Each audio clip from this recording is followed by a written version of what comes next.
One of the most commonly asked questions is, what's the most effective martial art for self-defense? Say you're new to the subject and you're thinking about joining some kind of martial arts school in your area, and you want to know where you should begin your training, and you want to make sure you're not wasting your time, because you've probably heard stories that some martial arts don't really apply to real-world situations. And you could study for years and years and think you know what you're doing and find yourself in a real confrontation at a bar or in a parking lot and realize that you're completely out of your element. So in this video, we're going to try to answer what's the best martial arts for self-defense. Now, truth be told, I don't think there's any one best style, but there are definitely some styles that are much better than others. And the way I like to think of it is that if you study any style for long enough and become a master, then you're going to become dangerous. If you've been studying for 10, 20, 30 years and you've progressed beyond the black belt level, you've probably reached a level of mastery where even if your style isn't particularly suited for real-life situations, you know enough about body mechanics, you know enough about how to hit with power that you can survive a real-world situation. The big difference is not whether a master in one style will be able to defend himself, though. The big issue is for the average person, if you were to take a martial art, how long would it take you until you could actually use that in a real-world situation? And the 7 styles that I'm going to focus on today, which I think are all great because from day one when you walk into the studio, you start working on very practical techniques. Virtually everything you learn from day one is relatable to real-world situations. You don't have to study for years and years and years before those techniques become something that might help you out there. So that's a big consideration for me, is that while martial arts of all kinds have all different wonderful benefits, including learning discipline and balance and patience and respect and humility, all great things to learn, if you really want to learn something that's going to help you in the real world, in real-world self-defense, then I'd really focus your energy on these 7. So let's start out with boxing. Boxing is an excellent art for self-defense. When you walk into a boxing gym, immediately from day one, you're learning techniques that you can use in the real world. You're learning how to hit with power. You're learning how to hit certain targets. You're learning how to protect your head and defend yourself. You're learning how to have good balance and movement so that you don't get knocked off your feet. And perhaps even most important is that once you start doing some light sparring, you learn how to take a hit without getting rattled. You learn that in the real world, when you get hit, you have to keep going. And all those are extremely valuable skills for the real world.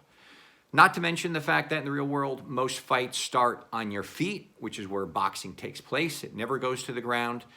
And particularly if you ever have to face multiple attackers, you definitely want to stay on your feet. You never want to go to the ground because you're easy prey for friends jumping in and punching you and kicking you.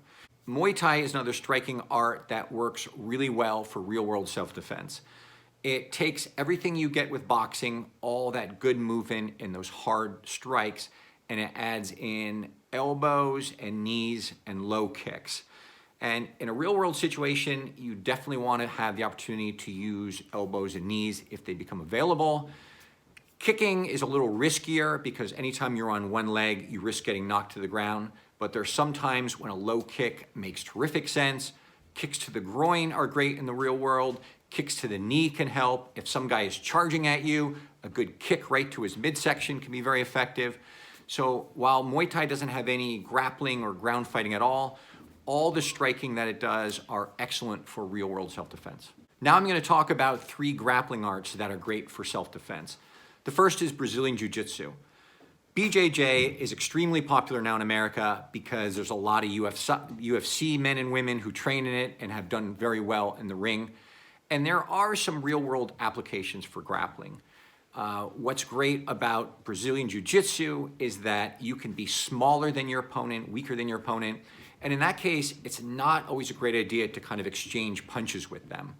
If you can duck their punch and take them to the ground, you take them to a scenario where you're comfortable, but they're like a fish out of water. And most people don't know how to fight on the ground. They don't know how to strike with power on the ground. It's very difficult. So you kind of take them into your own comfort zone. And I like to think about Brazilian Jiu-Jitsu practitioners as alligators. When an alligator attacks a land animal like a dog or a gazelle, it doesn't try to fight it on land where that animal has some advantages. It drags the animal first into the water, and it does these death spirals, and it drowns them. And essentially what it's doing is it's taking that animal out of its comfort zone where it can fight back and drags it underwater where all it could do is gasp for air. And that's where the alligator has its advantage. And it's the same with the Brazilian Jiu-Jitsu practitioner. They take you off your feet, they bring you on the ground, and they know all these nifty tricks there to hurt you, and you don't know what you're doing. The downside, I would say, of Brazilian Jiu-Jitsu is unlike the striking arts, you really need a partner to practice. With boxing, with Muay Thai, you can shadow box, you can work out on a heavy bag. You can really do a lot of your practice without needing anybody else. With Brazilian Jiu-Jitsu, you really need a partner. There are some drills you can do on your own, but you really need that feedback of a live partner. And the other problem with Jiu-Jitsu to be mindful of is that in the real world, it's often very dangerous to go to the ground. As I mentioned before, oftentimes you think you're getting into a one-on-one fight with someone, but the second you go to the ground, other people start joining in and kicking you and hitting you when you're vulnerable. It might even be your opponent's wife or girlfriend who comes in, kicks you in the face, or hits you over the head with a bottle. You really have to be very careful with Brazilian Jiu-Jitsu about going to the ground in real-world situations. But I will say that the advantage it has is that sometimes in the real world, you don't want to bash someone's face in. You just want to subdue them and control them so that they can't do any more damage to you. And that's when BJJ is great. You can take someone to the ground, you can control them, you could subdue them, you can make it so that they can't harm you at all, but you're not inflicting any damage on them. And you can kind of adjust the pain compliance up or down as you need to. With the striking arts, you can't really do that. You can't sort of hit someone. You need to either hit them hard or not hit them at all. So because BJJ can kind of dial up or dial down the pain, it can be really useful. Another grappling art that's really useful is Greco-style wrestling. What wrestling teaches you to do is to control your opponent, to take them to the ground if you need to, and to pin them there. That could be extremely effective if you don't want to bash their face in, and you just want to control them so that they can't do any more damage to you. The third grappling art, which is great for real-world applications, is Judo. And the philosophy behind Judo is that you use the laws of physics to grab onto your opponent and slam them into the earth, or to slam them into a car or a wall, whatever it is. You could be smaller, you can be lighter, but if you understand how to move body weight around, it can be very effective. If you've ever been thrown to the ground, if you've ever had the wind knocked out of you, you know how devastating this can be. Judo is really a very effective art, and it can apply in a lot of real-world situations. Ultimately, if you really want to become a complete fighter, you really need to know some grappling and some striking, because fights can either be on your feet or they can be on the ground. So there are two disciplines that kind of do it all. The first is Krav Maga. So if you don't know about Krav Maga, it's an Israeli combat system that's used by the Israeli military. And it's a very practical set of tools that you can use specifically for the street. It's not a sport at all. So you learn dirty techniques like eye gouges, you learn to knee the groin, you need to bite if you have to, you need to get out of common holds and chokes, which are very common on the street.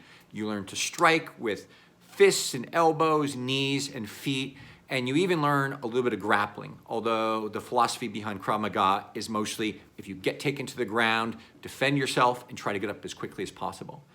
Also in Krav Maga, you deal with weapons defenses, right? Fighting against someone who's got a stick or a knife or a gun, so all that can be useful. And you also learn some de-escalation techniques, trying to avoid a fight before it happens.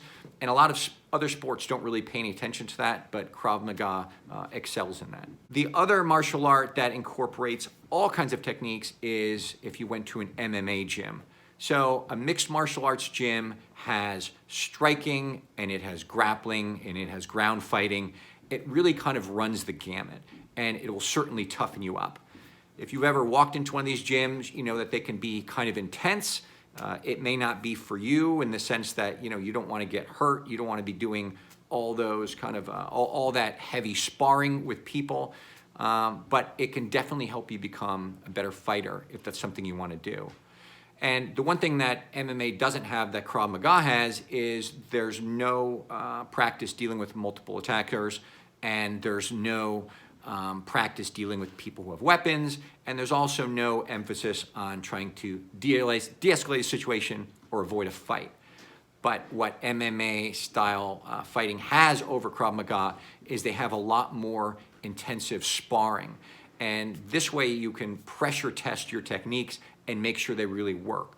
One of the knocks against Krav Maga is that while you can sometimes do sparring in class, you're mostly hitting opponents using pads, and so you don't always learn what it's like to get hit, to get kicked, to get thrown to the ground. And when you're doing techniques, sometimes you don't really know if they would work or not in a real situation. So it's just kind of the pros and cons of pressure testing your techniques or not. So in general, to conclude, I would say that if you fall in love with any martial art, whether it's karate or taekwondo or aikido, and you decide, this is what I want to do. I love the gym in my area, I love the coach, I love some of the other students who are taking it, I would encourage you to take it. Anytime you want to get good at something, it's going to take hours and hours and hours. So you might as well find something you love. But you just need to understand that there are certain martial arts like taekwondo and karate and aikido that really don't lend themselves to real-world self-defense until you've become really good at it. So if you do sign up for one of those programs, I'd say embrace it, become as good as you can be, but always be mindful that you need to pressure test those skills and think about how those skills would really work in the real world. So as you get good at it, you think about, okay, I do it this way in class, but in the real world, this is probably how it would work. So I hope this helps. Good luck.